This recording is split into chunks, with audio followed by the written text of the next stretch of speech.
नमस्कार मैत्रिणींनो, मी सबिया सबा क्रिएशन या यूट्यूब चॅनलमध्ये तुमचं सहर्ष स्वागत करते। तर मैत्रिणींनो, आज आपण खूप छान अशी पाठीमागच्या गळ्याची ब्लाउज डिझाइन पाहणार आहोत।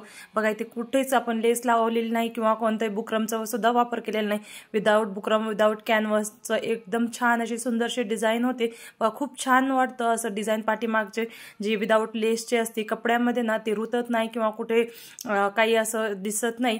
खूप छान असं आपण कपड्यामधूनच हे तयार करणार आहोत। तर बघा, मी आधीच ब्लाउजचं जे गळा आहे ना, गोलच गळा कट केलेलं होतं, आधीच कट केलेला आहे। तर आता आपण अस्तर जोडून घेऊयात। यामध्ये ना तुमच्यासोबत मी खूप सारे असे टिप्स दिलेले आहेत। जर तुम्ही पूर्ण व्हिडिओ पाहिलात ना, तर तुम्हाला एकदम सोप्या पद्धतीने ब्लाउजची डिझाइन सुद्धा आणि ब्लाउज खूप कमी वेळेत कसा शिवायचा हे सुद्धा मी सांगितलेलं आहे। तर बघा, आधी मी अस्तर ना आपलं जे मेन कपडा होता ब्लाउजचं ते मी सरळ ठेवलं आणि अस्तर उलटत ठेवलं आणि खालून आधी मी जी कमरेचा भाग आहे तिथं बघा सिलाई मारून घेतलेली आहे। इथे मी अर्धा इंच सोडलेलं होतं, तर अर्धा इंचवर सिलाई मारली आणि 2-3 ठिकाणी कच मारलेला आहे। आता इथे आपल्याला एक पिनने सेव्ह करून घ्यायचं, जेणेकरून की अस्तरांनी आपलं जे मेन ब्लाउजचा कपडा आहे ते सरकू नये म्हणून।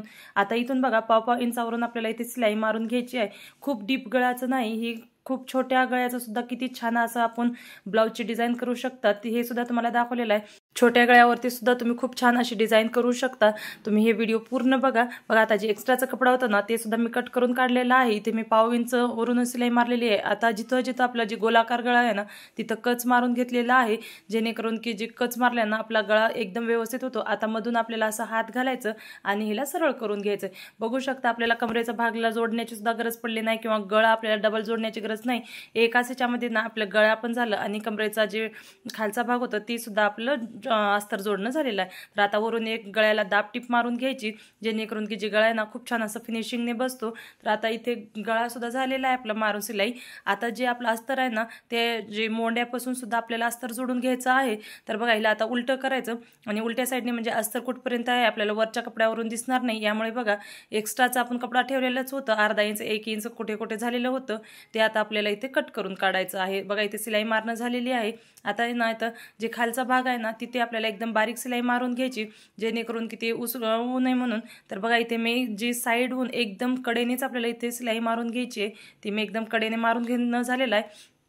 खालची जी सिलाई ना बारीक ठेवायची आणि जे साईडचे आहेत ना मोंडा वगैरे साईडचा भाग जोडण्यासाठी तिथे सिलाई तुम्ही जाड ठेवली तरी चालतो। तर बघा, आता हे सगळं आपलं जोडणं झालेलं आहे। जे एक्स्ट्राचा कपडा होता ना ते मी कट करून इथे काढलेला आहे। आता ही एक्स्ट्राचा कपडा आपल्याला ठेवायचा नाही, कारण आपण ब्लाऊज कट करण्यामध्ये ना जे मेन ब्लाऊजचा कपडा असतो ते आपण जास्तच कट करतो, परत कमी पडू नये यामुळे। तर आता हे झालेलं आहे। आता आपल्याला गळ्याची डिझाइन करूया। गळा सुद्धा बघा, इथे मी एकदम नॉर्मल साधं गोलच गळा ठेवलेला होता, तिच्यावर सुद्धा एवढी भारी डिझाइन होती ना तुम्ही विचारच सुद्धा करू शकत नाही। तर आता ही साडी मधला मी कपडा घेतलेला आहे, जिची की ना साडीचं जेवढं कपडा आपलं एक पदराचं होतं ना ती मी काढून घेतलं आणि तिची जी रुंदी आहे ना, रुंदी ती मी 3 इंच ठेवलेली आहे आणि हिची जी लांबी आहे ना ती 40 इंच ठेवलेली आहे। तर आता ही कपडा ठेवलेला आहे। आता हिचे कपड्याचे ना आपल्याला 3 बाय 3 इंचचे आपल्याला इथे 2.5 बाय 2.5चे कपडे कट करून घ्यायचं। बघू शकता, हिची जी रुंदी आहे ना ती 2.5 इंचच आहे आणि हिची लांबी सुद्धा आपण 2.5 इंच ठेवलेली आहे। तर असे ना मी इथे 15 तुकडे कट करून घेतलेले आहे। तर साडीमधला ना 2.5 इंच रुंदीचा आपल्याला कपडा आधी कट करून काढायचं। आता तिचे हे पीस केलेले आहे मी। तर आता हिला ना आपल्याला हिची डिझाइन कशी करायची ते सुद्धा सांगते। बघा, एकदम साडीच्या कपड्यावरून एवढी भारी डिझाइन होते ना, तर असं एकदा फोल्ड केलं, दुसरं फोल्ड केलं आणि आता ही तिसरं फोल्ड केलं। आधी हिच्यावरून आपल्याला सिलाई मारून घ्यायची, म्हणजे सगळे एकदा सिलाई मारलं ना फक्त आपल्याला ब्लाऊजवरती ते जोडायचं राहतं। तर ह्या पद्धतीने बघा मी सगळे ही सिलाई मारून घेतलेली आहे। तुम्हाला आणि एक दाखवते, आपण जसं लटकन बनवण्यासाठी फोल्ड करतो ना तसं एक फोल्ड केलं, दुसरा फोल्ड केलं आणि ही तिसरा फोल्ड, म्हणजे 3दा आपल्याला इथे फोल्ड करायचं आहे। आणि जे तोंड आहेत ना सगळे तोंड ना एका साईडलाच यावं एवढं फक्त आपल्याला लक्षात ठेवायचं आहे। तर सगळे तोंड एकीकडे आलेले आहेत। आता ही सगळे माझे असं बनवून झालेलं आहे। तुम्हाला 1-2 मी दाखवलेलं, जर संपूर्ण जर दाखवत बसलं ना तर व्हिडिओ खूप मोठा होतो म्हणून। तर आता हे आपले झालेले आहेत सगळे। आता हिला आपल्याला कट करून काढायचं, कारण मी सगळे एकदाच शिवून घेतलेलं होतं। तर आता हे वेगळे वेगळे करून घेतले मी। आता इथं आपल्याला हे ब्लाऊजवरती लावायचं आहे। तर ब्लाऊजवरती लावायचं एकदम सोपी पद्धत आहे। आता सगळ्याचे तोंड फक्त एकीकडे यावं एवढंच आपल्याला इथे लक्षात ठेवायचं आहे। तर बघू शकता, जी तोंड आहे ना ते मी माझ्या साईडला ठेवलेलं आहे। आता जे एक्स्ट्राचा कपडा होता ना ते मी कट करून काढलेलं आहे, कारण ते क्रॉसमध्ये कपडा असला ना तर थोडंसं तिरकस येतं म्हणून। तर आता वरती ना मी 1 इंच सोडलं। आता मध्ये ना आपल्याला पाव इंचाचं गॅप सोडायचं, कारण खूप जवळ लावलं ना तर खूप किचकट होतो। त्यासाठी बघा इथे आपल्याला पाव इंचाचं मी गॅप सोडलेलं आहे आणि पाव इंचाचं गॅप सोडून जे एक्स्ट्राचं थोडंसं क्रॉस कपडा निघाला ना ते कट करून काढायचं आणि तिला ह्या पद्धतीने पद्धतीने सिलाई मारून घ्यायची। तर बघा ह्याच पद्धतीने आम्ही सगळे जे आहेत ना ह्याचे फक्त तोंड एका साईडलाच यायचं आणि सगळे असे लावून घेतलेले आहे। आता इथून मेन काम आहे आपलं ह्याची ना ती कळ्याचा डिझाईन किती छान होतो हे तुम्ही बघू शकता। एकदम जी आपले जे पान असतो ना पान सारखा डिझाईन येतो। आता फक्त आपण नॉर्मली कळ्या लावून घेतलेला आहे। तर आता हिचं आपल्याला सुई धागा घ्यायचा आणि हिला एकदम पानाचा शेप द्यायचा आहे। तर पानाचा शेप द्यायला सुद्धा आपल्याला खूप काही असं झंझट नाही, फक्त तिला असं फोल्ड केलं ना तर एकदम आपलं बरोबर पान होऊन जातं। जसं आपलं झाडाचं पान असतं ना तर तसं पान होतं।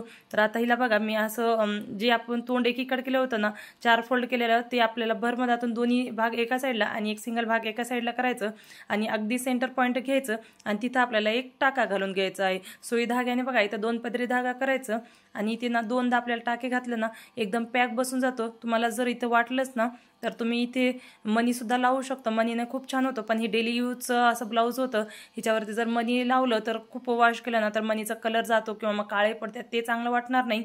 यासाठी बघा इथे मी मनी वगैरे काहीच लावलेलं नाही, लेसचं सुद्धा इथं वापर करायची गरज पडली नाही। खूप छान असं सुंदर ब्लाऊज रेडी होतो जर तुम्ही ह्या पद्धतीने असे नॉर्मल ब्लाऊजवरती सुद्धा इथे खूप छान असे सुंदरसे तुम्ही डिझाईन तयार करू शकतात। तर आता बघा ह्याच पद्धतीने सगळे जे आपले पान आहेत ना ते बनवून घेतलेले आहे। बघू शकता तुम्ही किती सोपी पद्धत आहे ना आणि खूप छान असा ब्लाऊज तयार होतो। आता जे आपण आधी जोडण्यासाठी जी सिलाई मारली होतं ना ती जाड जाड सिलाई मारली होती ती मी उकलून काढलं, कारण की खूप जर सिलाई झाले ना तर ते चांगले वाटणार नाही। जर तुम्हाला हा व्हिडिओ थोडासा जरी आवडला असेल ना तर माझ्या चॅनलला लाईक करा, सबस्क्राईब करा व शेअर करायला विसरू नका। धन्यवाद।